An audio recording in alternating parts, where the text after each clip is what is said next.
Good morning, everyone. Hope everybody had a wonderful Derby weekend, is fully recovered, and really enjoyed some time with family and friends as we welcome the world once again to our city for the 151st Kentucky Derby. And now get ready to do it all over again in 363 days or so. It is great to be here this morning at Louisville Fire Department Engine 23 for reasons I'll touch on in a moment. But it's very fitting that we're here this morning, given some things that have happened over the past few days, which is where I want to start. On Sunday, as you all know, our brave first responders from Louisville Fire Department, Rescue 2, rappelled off the I-65 overpass near downtown just south of the Kennedy Bridge to rescue a driver of a semi-truck that was hanging over the edge of the highway. I want to share some video of that rescue with you all to kick things off this morning.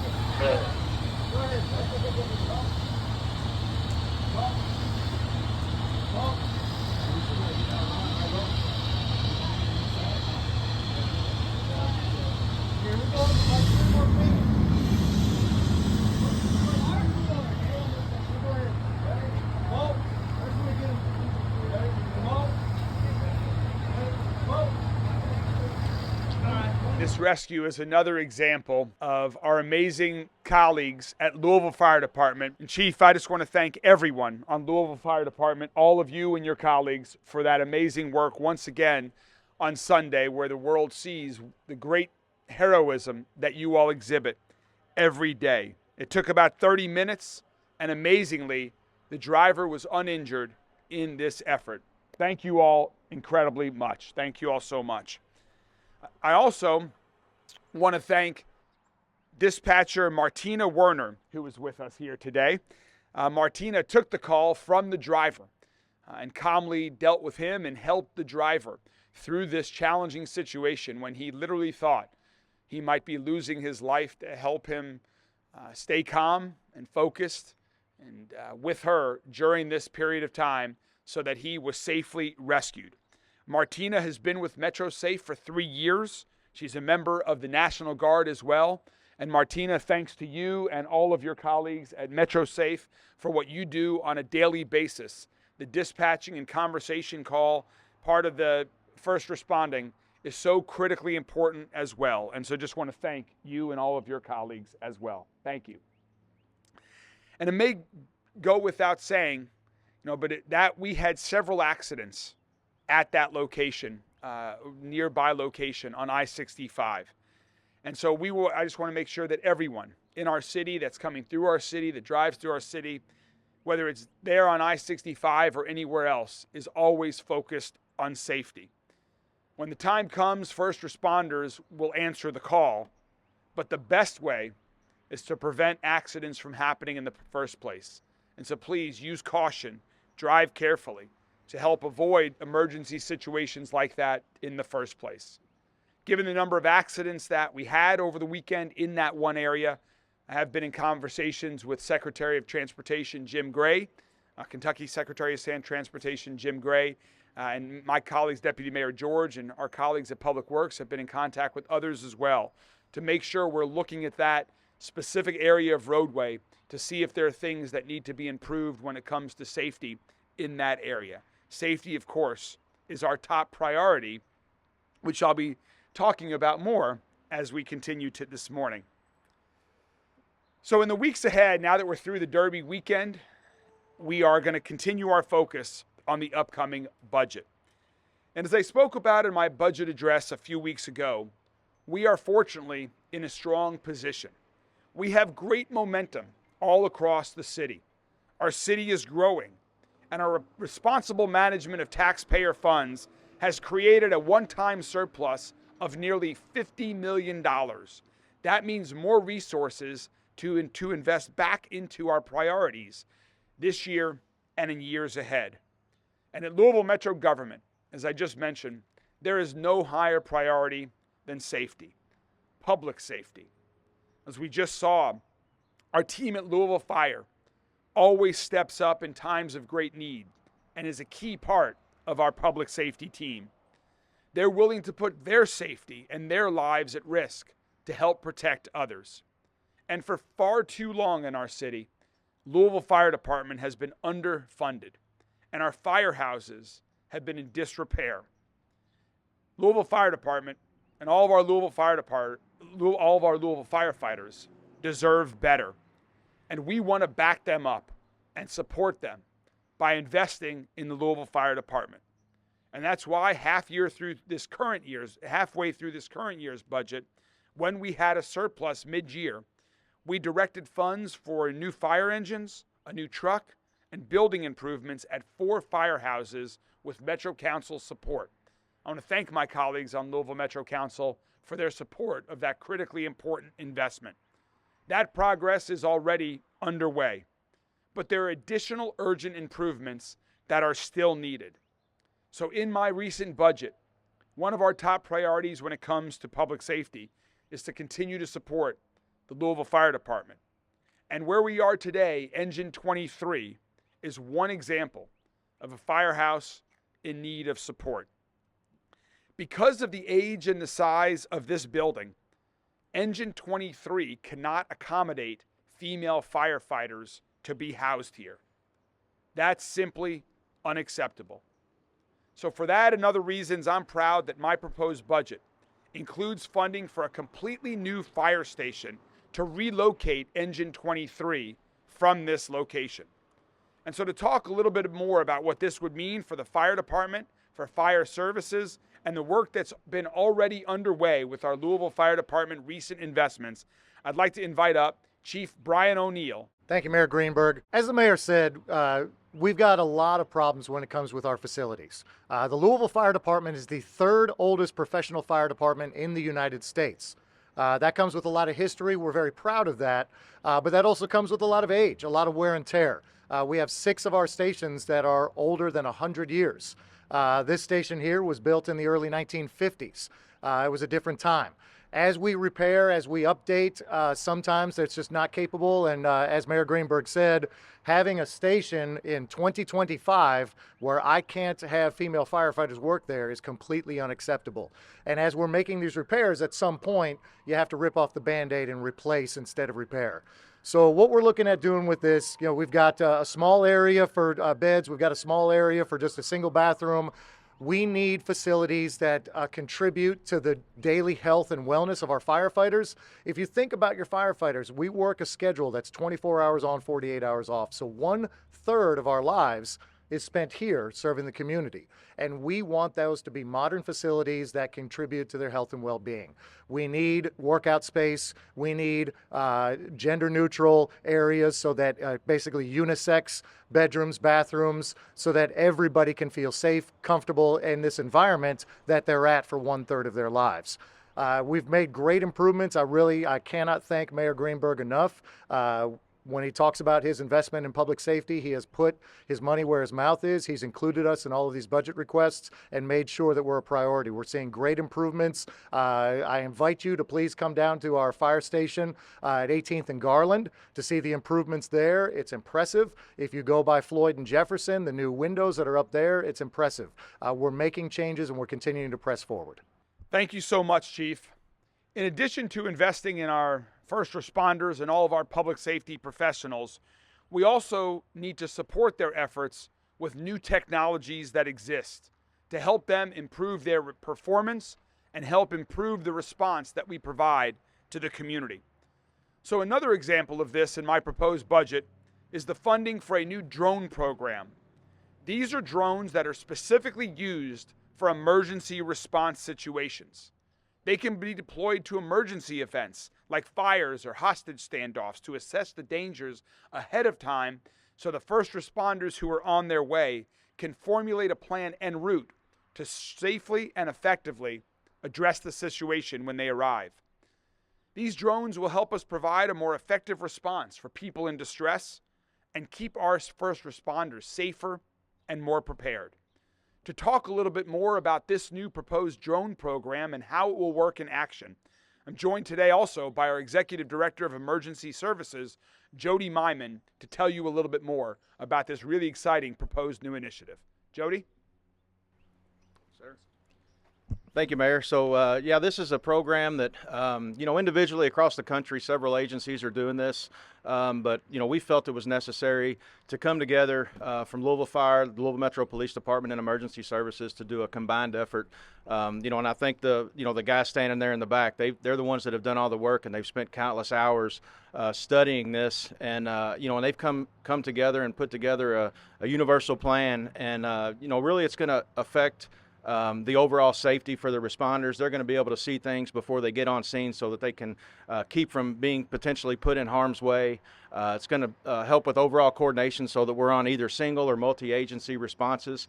They can come together. They're seeing the same things. One agency's not flying their drone. The other agency's not flying their drone. We're all seeing the same thing and can determine our strategies and tactics, together through the incident command post. Overall, incident, like I said, incident safety, situational awareness, and then improved technology as well.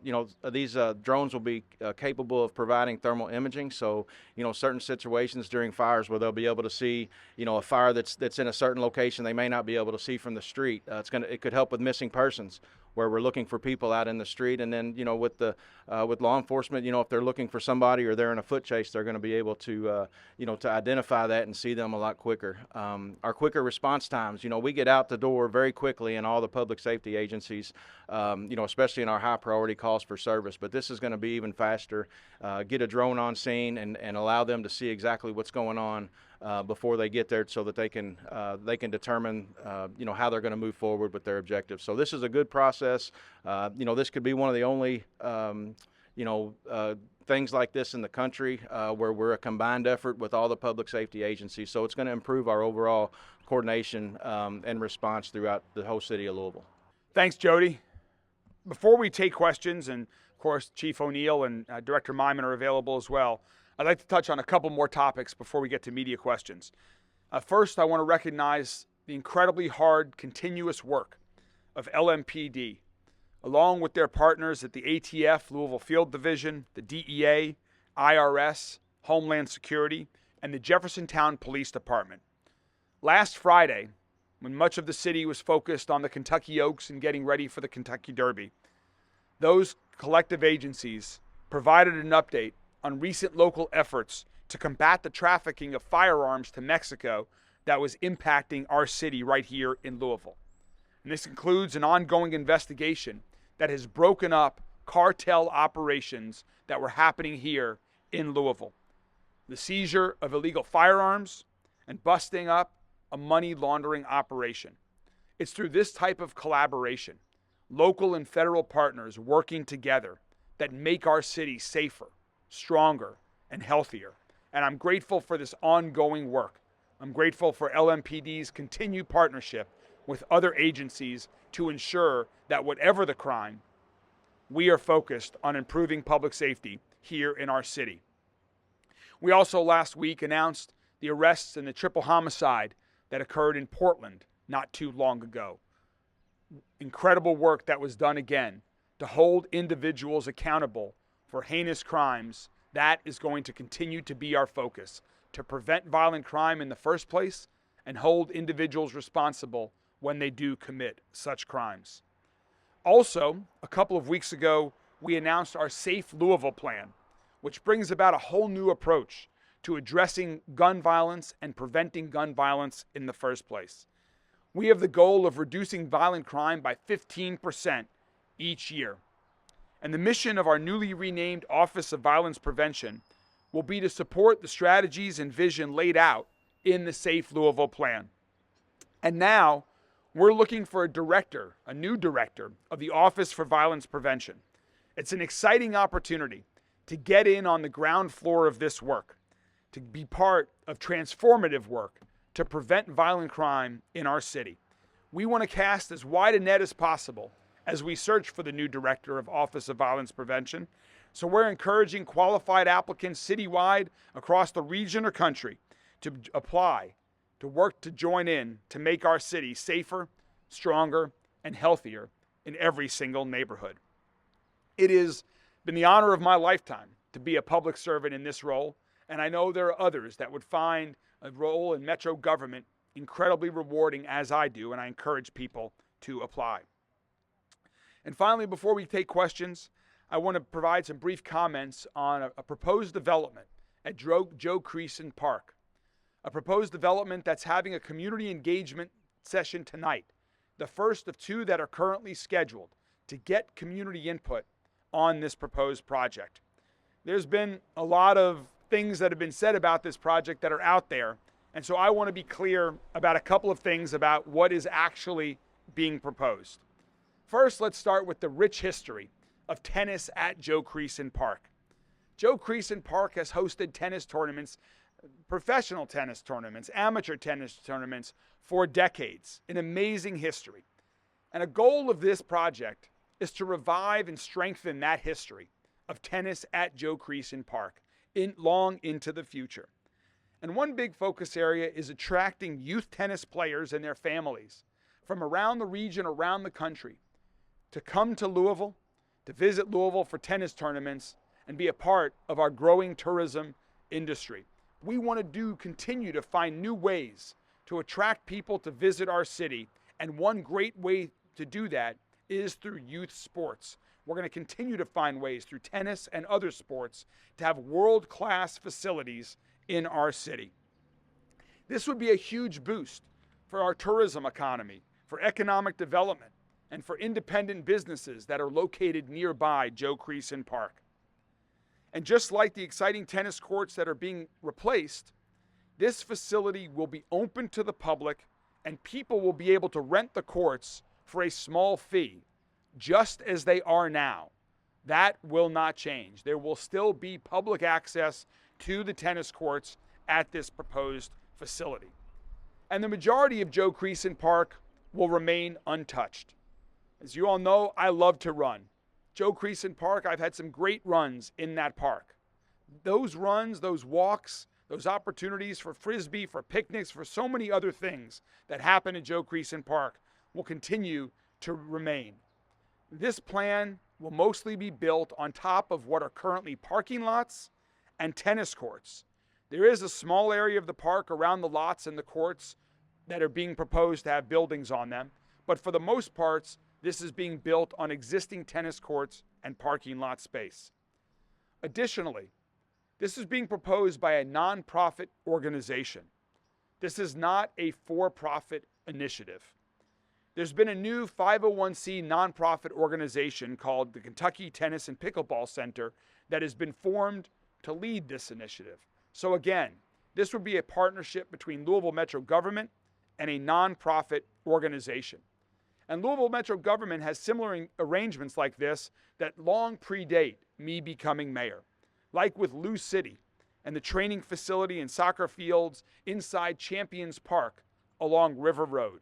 A very similar proposed arrangement here. So the opportunity to improve facilities, to attract people to our city, to continue to maintain the quality of this park are all reasons why I've been supportive of this initiative. I'm also incredibly supportive of listening to our community. And that's why I'm excited for tonight's section, for this next session, and for more if necessary, to hear ideas and feedback from the community of how this project can add a positive value for everybody involved. And I know the proposed developer is committed to an open process. We are as well. We want to hear from the community about this project and other exciting things that are happening all around our city right now. And with that, happy to take any questions on any topics that the members of the media may have. Questions about just the firehouse improvements in your budget. You had $800,000 allocated for firehouse improvements, $2 million for apparatus replacements. Will those increases in previous years? Yes, and also when it comes to this facility also, we're proposing to fund the new firehouse to replace Engine 23 over the next 2 years. So about half is proposed in this year's capital budget, and the additional half would be proposed in next year's budget. Chief, are there other things about those other line items that you'd like to talk about?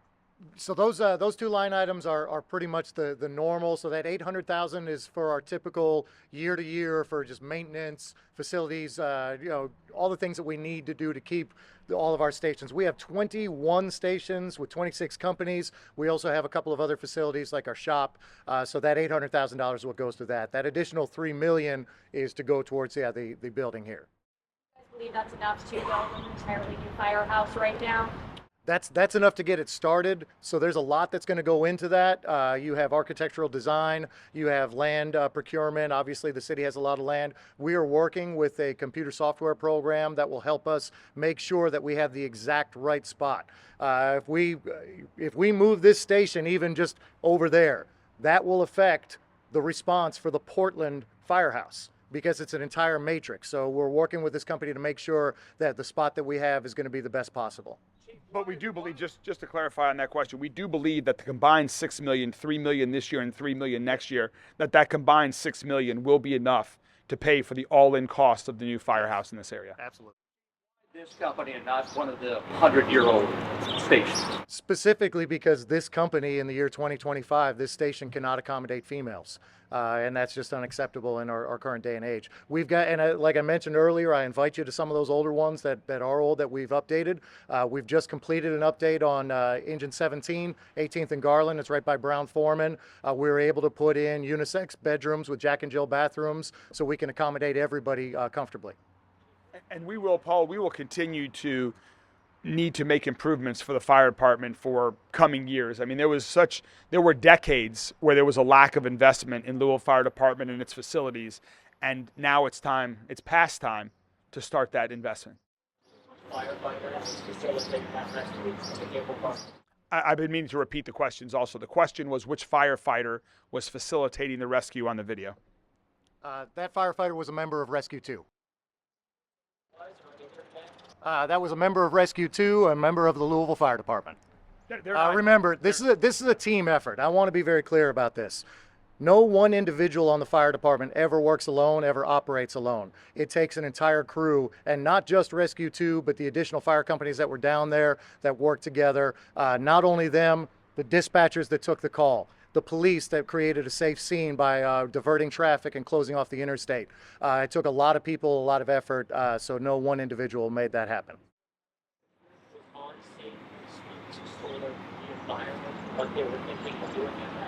Actually, I think myself and Captain Sims were probably the only ones that were on scene. That particular crew works tomorrow, but I also have Major Weber here, who is our special units coordinator that handles all of our technical rescue. So if you have questions about specific to technical rescue, we can certainly answer those. Sure. Got a lot of attention, right? It wasn't that long ago that you guys were also rescuing a driver on the surface of Greenberg. Can you speak to the moment the shift in emotions and what's going through your head? Can you repeat the question? And just what goes through your head in responses like these? Well, our members train for not necessarily all scenarios, but the training that they do helps them adapt and use the equipment in many different ways. So they just fall back on their training and trusting the other members that they are with to complete the task. Seeing the video. Amazing work by our members.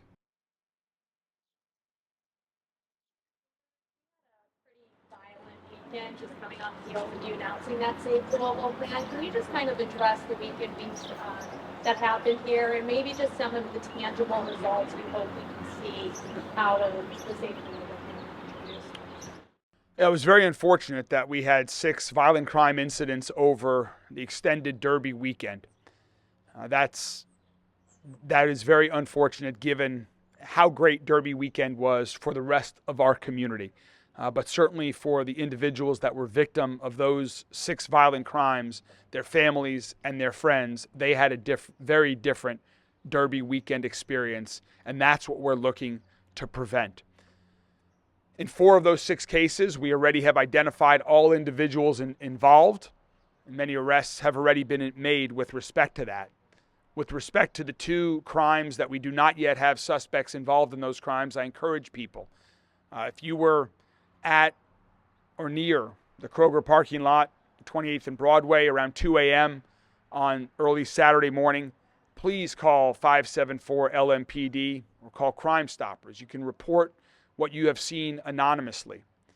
That homicide took place just feet away from where LMPD officers were. When those homicides took place at 2 a.m. on early Saturday morning, LMPD officers were in the process of clearing the parking lot. I've seen the video. I've heard the gunshots, and it just shows that that happens can happen anywhere at any time. And so we will continue to work that case to hold the individual or individuals responsible accountable for that. The goal of Safe Louisville is to prevent violent crime, to prevent this type of gun violence. And through some of the programs that the Office of Violence Prevention is going to be focusing on over the coming years, maybe the individuals that pulled the trigger over this past Derby weekend would have had a different path in life, that wouldn't have gotten to that point where they pulled the trigger. That is the goal, to prevent people from being in a situation where they decide for whatever wrong reason to use a gun. Friday, 6 attorneys from the Civil Rights Division of the DOJ.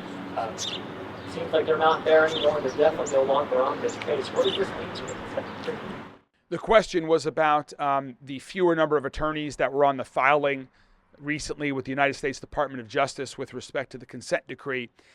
And we are ready, regardless of what the Department of Justice decides to do. We are ready to proceed with continuing to make the reforms and improvement that Chief Humphrey has been leading for several years on LMPD. We are ready to proceed with an independent monitor, even if the DOJ decides not to proceed with this consent decree or the court decides that. And we are ready to proceed with an opportunity for community engagement throughout this continuous reform and improvement process. So we are ready to proceed regardless of what the court and Department of Justice decides to do. I am ready for a final decision so we can provide clarity to the community on that path forward of exactly on how we are implementing the reform, on exactly who the independent monitor is, and exactly the format of community engagement so we can continue to bring this community together working with LMPD. Hopefully that, too, will help work to prevent violent crime. Paul Killinger was somebody that you became very familiar with. He was at the community sessions. He built relationships with these people. He was in court, arguing for the DOJ with judges and for a community to see that, what does that mean for the agreement? Some fear that means all this progress is gone. The question about is what does it mean when someone like Paul Killebrew is no longer part of the team, who's been in this community, who's worked with us directly. I think those are all very fair questions, Isaiah, and those are questions that should be directed towards the federal government. What I can tell you as mayor of this city, as the leader of Louisville Metro government that includes LMPD, is here in Louisville, regardless of what this administration, regardless of what the U.S. Department of Justice decides, regardless of what federal judge decides, Louisville Metro government and LMPD will continue the work of reform and improvement to LMPD. We've been doing that work for years, and we will move it forward with specificity, with a specific plan that the community can hold us accountable to meeting those goals that we put forth, with an independent monitor that will oversee the implementation of that plan, and with a formal process for community engagement. Regardless of what the federal government decides to do, regardless of what the judge decides to do, locally, that's what we will do. And I'm just ready for clarity on this. It's time for a decision to be made at the federal level so that we can give this community clarity. With President Trump's decision to issue that order that was causing all this to happen. The question was, do I agree with the order, the decision to issue that order? No, I do not agree with that decision. But what I'm focused on is this community and how we best move this community forward. And it's through the reforms, regardless of the format. the key is the reforms. What is being done to improve our policing, to improve our relationships with the community every day? And I'm confident that even if the federal government decides to step out of that, if the judge says that's not going to be required, we will do that on our own with an appropriate format in place. Fired Officer Justin Lamont, I think his actions were deemed misconduct, but not sexual harassment. Do you think that's appropriate, or do you have any reaction to that? The question was about Officer Lamont and the discipline that he was recently given. Let me answer that this way, that I am pleased with the progress we have made over the past year at LMPD. This is one of the many reforms and improvements that we have made, is when it comes to dealing with issues of sexual harassment.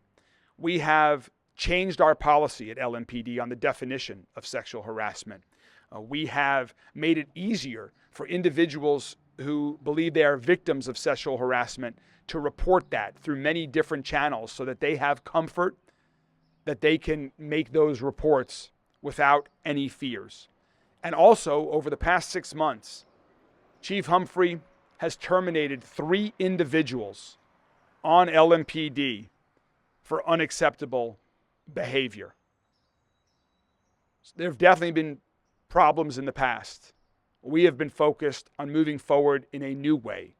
And I'm pleased that we changed the policies. I am pleased that we have more reporting, and I'm pleased that Chief Humphrey took action and fired 3 individuals just in the past 6 months for conduct that is not acceptable on LMPD or anywhere. Do you know why the investigation took a full year?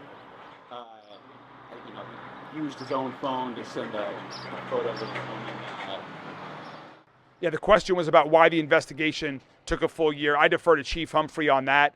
I do strongly believe, however, that investigation should occur as quick as possible for all those involved and for the community.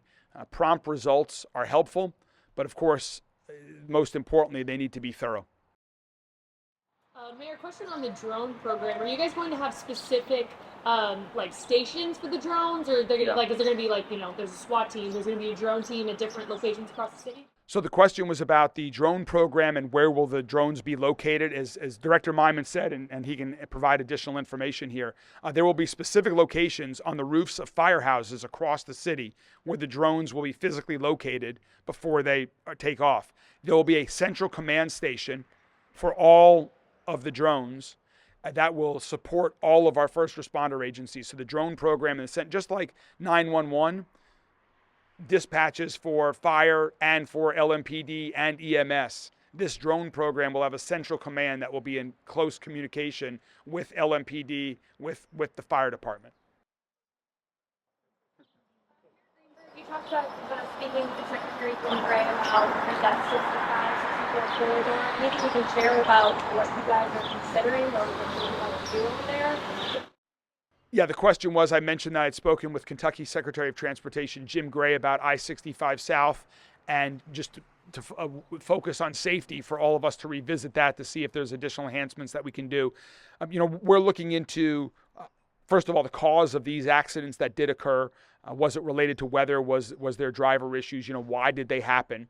But then also, given the number of accidents that have occurred there, are there things that we can do to improve the safety? Is there improved signage that we can make? Do we need to change the speed limit? And so right now, our public works team is going to be in conversations with KYTC, who's in the lead role, overseeing that stretch of highway in our city, to make determinations over the coming days and weeks. We'd like to make some decisions quickly on that. Safety is, of course, of paramount importance. Is that RFP, RFA coming to Congress to approve? No, that was closed several months ago as a result of the changes that were occurring with respect to the new administration. Should it not be decided to move forward as it relates to that document or reforms? Yeah, I will say what I said in response to Isaiah's question earlier. I'm committed to a very specific plan on reform and improvement that we will provide to the community on moving forward with an independent monitor and having a process for community engagement. We are ready to go if and when the judge or the U.S. Department of Justice makes the decision. Until that point in time, We are still advocating for the existing consent decree to be approved by the federal judge. If that doesn't happen, we're ready to go. I'm hopeful we can get clarity on that sooner rather than later. That's what the community deserves, and that's what we want to provide, is that kind of clarity. One more question, if there is one. All right, well, thank you all very much. Have a good day.